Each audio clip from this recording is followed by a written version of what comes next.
Napapangitan na kasi ako sa'yo eh. Mas masakit pa yan sa chemo yung mga pinagsasabi mo eh. Mas masakit pa yan sa pagkalagis ng mga buhok ko.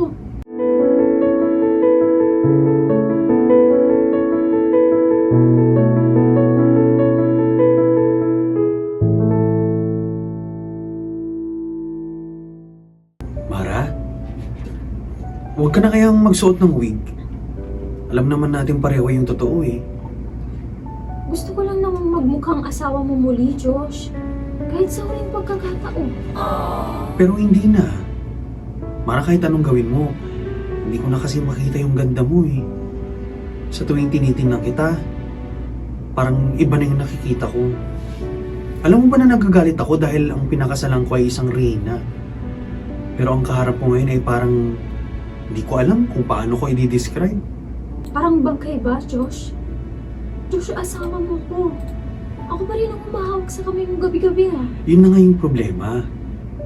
Alam mo, iniiwasan ko yung kamay mo dahil parang hindi ko maipaliwanag yung lamig at nipis ng balat mo. Gusto kong tumakas. Gusto kong hanapin ang babaeng nawala na. Pakiramdam ko, ninakawan ako ng tadhana. At ang itinala na sa akin, isang imahe na hindi ko gusto.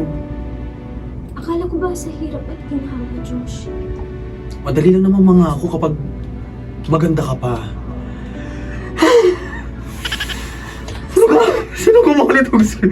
Pero ngayon, kailangan kong pilitin ang sarili ko para manatili. Napapangitan na kasi ako sa iyo eh.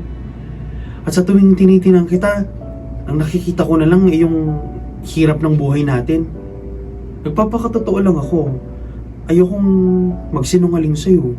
Alam mo, Josh, yung pagpapakatotoo mo, sinasabi mo hindi pagiging plastic, yan ang tunay na cancer. Mas masakit pa yan sa chemo yung mga pinagsasabi mo eh. Mas masakit pa yan sa pagkalagis ng mga buhok ko. Mas mabuti nang alam mo yung totoo kaysa mabuhay ka sa kasinungalingan na gusto pa kitang hawakan. Sana hinayaan mo na lang ako mamatay sa sakit kaysa marinig ko to mula sa sayo.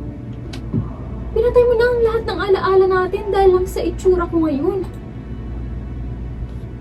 Ay! Sobrang happy!